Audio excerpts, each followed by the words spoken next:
living off my son's money, and you have the nerve to be rude. I don't even want to speak to you." That's how my mother-in-law, Catherine, yelled at me. After that, she truly started ignoring me. Before I knew it, I had been on the receiving end of her silent treatment for 3 months. To make matters worse, Catherine and my husband did something unthinkable. Huh? The key doesn't work. Turns out they changed the locks on our home without telling me. Fed up, I secretly sold the house and decided to move. My name is Karen, a 29-year-old office worker. I've been married to John for 2 years. We met at a party. We both attended a party thrown by a mutual friend. John is 3 years older than me and works for a conventional company. He's in sales, really good at talking, and pretty entertaining. He seemed to take a liking to me and asked for my contact info, and soon we started seeing each other.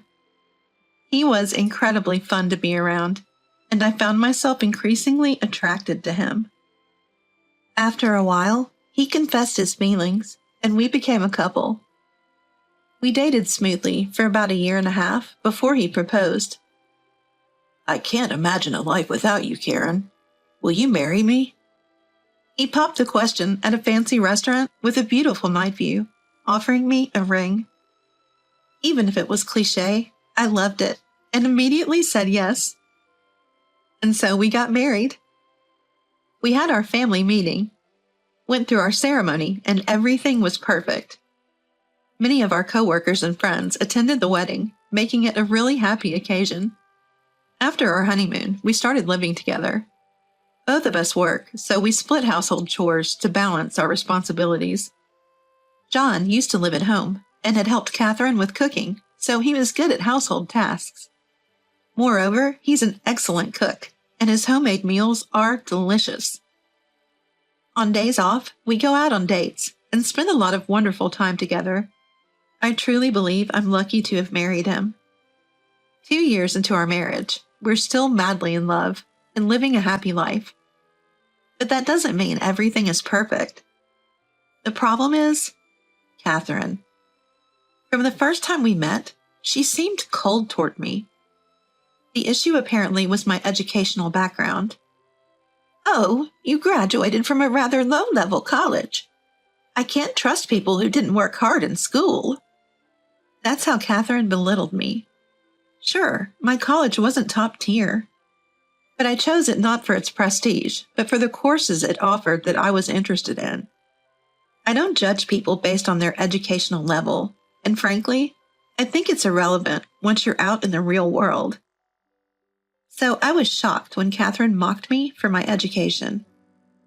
The tension was palpable during our family meeting, and my husband looked noticeably uncomfortable. I had my reservations about Catherine before we got married, but I loved him, so I went ahead with it. Catherine lost her husband a few years back and now lives alone in her in-laws' house. As a result, she'd often visit us. And every time she did, she would have something to complain about to me. "You really suck at cleaning. I can't deal with sloppy people. Make sure you clean every nook and cranny." My husband was the one who had cleaned the day before Catherine arrived, but something told me it'd be awkward to say that, so I kept quiet. I'd just apologize and wait for the storm to pass. However, Catherine kept coming over and berating me. "You're uneducated, can't do household chores, and you don't even have kids. Seriously, you have nothing going on for you. How did you even manage to get with John?"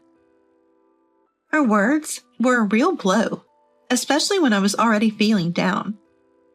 Finally, I'd had enough and talked to my husband about it. "Can't we do something about Catherine's attitude toward me?" "What do you mean, her attitude?" "She's constantly insulting me." "Really? I never noticed." I was taken aback by that. My husband didn't think her comments were derogatory. Learning this shocking fact in our 2nd year of marriage left me stunned. "Are you serious?" "Are you? I don't think Mom intends to be mean." I started to wonder if my own perceptions were warped. Am I not normal? No, it wasn't me. It was my husband and Catherine who were both out of touch.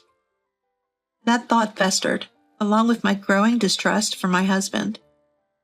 I had sensed hints of his mommy issues for a while. It had never been a problem until now. His mommy issues started causing me real concern. Mom says you should cook more nutritious meals, so can you add more variety to the menu? We both work, you know. I can't make elaborate meals all the time. A wife's cooking can motivate a husband to work harder and succeed, so please make more dishes. I think you've been skimping. Fine. I reluctantly expanded the menu, which did make dinner prep more labor-intensive. But what really got to me was when Catherine found out my husband was also contributing to the housework. How dare you make John do household chores? A wife should never do that. Stop it right now. Catherine yells at me like that. I couldn't just take it anymore. My husband and I both work, so it only makes sense to share the chores. You, my daughter-in-law, dare to have an opinion about me? Unbelievable. This is why I can't stand people without a proper education. What I'm saying has nothing to do with education. In fact, I think my view is more relevant to modern times. Your perspective, Catherine, is outdated. Upon hearing me call her views outdated, Catherine's face turned beet red. Enough! Stop making fun of me. I won't tolerate this. Catherine then ran to my husband to tattle on me. My husband, furious, called me over. Hey, Mom is really upset. Why are you messing with her? It's your mom who's causing trouble, not me. I tried to explain my side of the story, but my husband made a shocking statement. It's all your fault, isn't it, Karen? Wait. Were you listening? He shot me a glare. Then my husband glared at me with a disgusted look on his face. What's with that attitude? You've become so disrespectful. Just like Mom said, it's not right for a wife to act like this. Really? Now even my husband is saying this. I was truly disheartened. I thought my husband had different values than Catherine, but he seemed to be heavily influenced by her. Can I really continue this marriage and be happy? I was at a loss, drowning in uncertainty, when my husband made another unbelievable comment. Mom is moving in with us. I asked when she would come, wondering if she would come again. Starting tomorrow. I felt uneasy with the phrase starting tomorrow. What do you mean starting tomorrow? Isn't it just for tomorrow? When I asked with a sense of dread, my husband replied, We're having my mom move in with us starting tomorrow. Move in? I could barely believe my ears. Why is this suddenly about living together? My mom says it's a hassle to keep coming over here all the time, so we figured she might as well move in. What? Why would you decide that without discussing it with me? I'm the breadwinner here. It's my call. It was more obvious that my husband was completely swayed by his mother, Catherine. She must be telling him a wife should obey her husband. But making a unilateral decision to live with Catherine is unacceptable. The next day, Catherine arrived as if it was the most natural thing, lugging huge bags with her. She boldly took over a room on the first floor, acting as if she had been living here all along. Karen, get the coffee going, will you? You're such an inconsiderate daughter-in-law. Hey, Mom's tired from moving. Get it together. Catherine and my husband immediately started to berate me. The thought of this happening every day was unbearable. I started making preparations for any unforeseen circumstances. Catherine continued to boss me around. But at the time, I was immersed in a significant work project and wanted to focus. So I just ignored whatever Catherine or my husband said. Why are you coming home so late? It's Karen's job to make dinner. Why are you making us wait? I had to work late. You two seem to have eaten already. What's the problem? When I said that, both my husband and Catherine glared at me, their faces red with anger. It's infuriating, living off my son's money, and you dare talk back. I don't even want to speak to you, Catherine yelled. What on earth is she talking about? I'm not living off my husband's money. Actually, I earn more than he does. But Catherine seemed to be under some sort of misconception, and she actually started ignoring me. Whether I greeted her or had a question, she ignored me. My husband started to join her in ignoring me. Before I knew it, I had been ignored for 3 months. I was busy with a work project and actually found their non-interference relaxing. Who knew being left alone could feel so good? They both looked at me with smug smiles, thinking they were hurting me by ignoring me.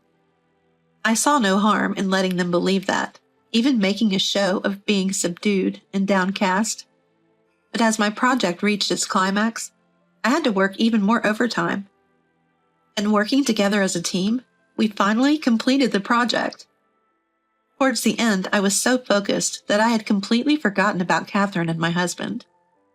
I guess I was so out of it that even if I was being ignored, I wouldn't have noticed. But at some point, Catherine and my husband realized I wasn't affected at all. And then they did something unthinkable. My key's not working.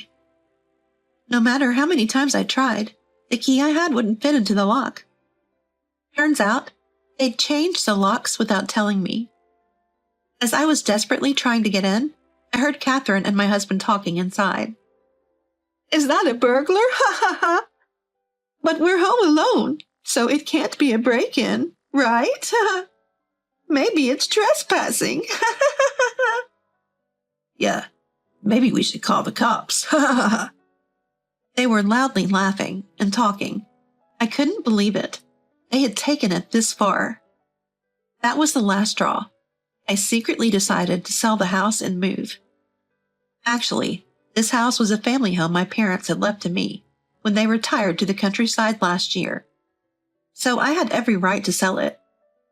And I'd already had it appraised, just in case something tricky happened with Catherine living here. So I could sell it right away. I stayed in a business hotel and informed my parents of the situation and my plan to sell. They were so disappointed in my husband and Catherine that they gave me the go-ahead. So I immediately contacted a real estate agent and sold the house. I had a locksmith come and unlock the door for me. When I entered, Catherine looked at me, startled. How were you able to get in? You didn't break the lock, did you?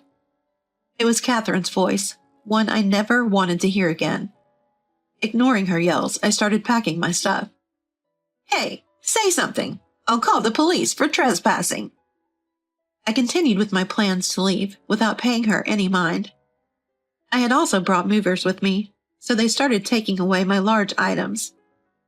Catherine kept shouting things like, You think you can get away with this, thief? But I kept ignoring her. The locksmiths and movers looked uncomfortable around Catherine.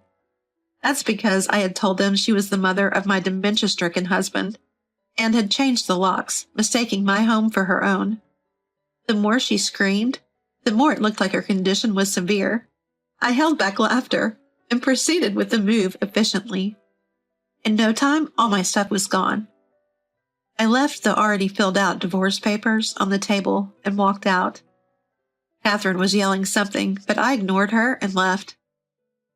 Let her taste the bitterness of being completely ignored. My husband called me that night, extremely angry.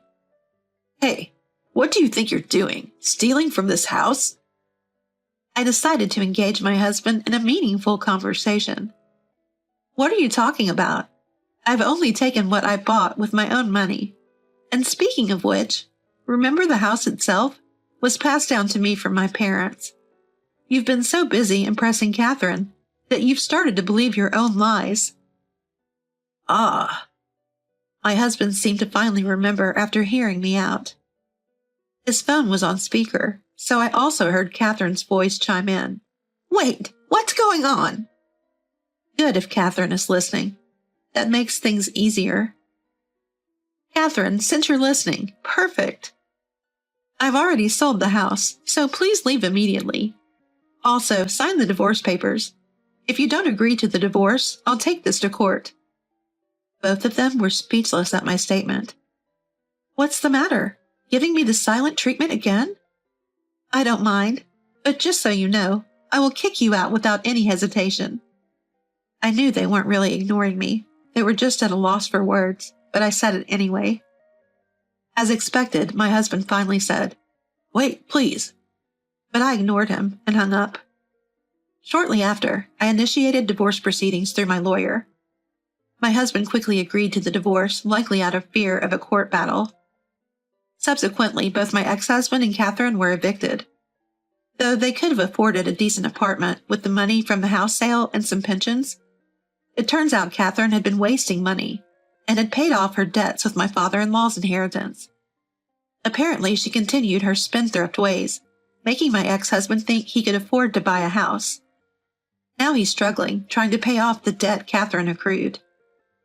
Despite the long-winded explanation and his plea to get back together, I have completely ignored him. Now I live alone in a comfortable apartment. I plan to save the money from the house sale for my retirement. For now, I'm done with love. I'll focus on my career and work towards getting a promotion.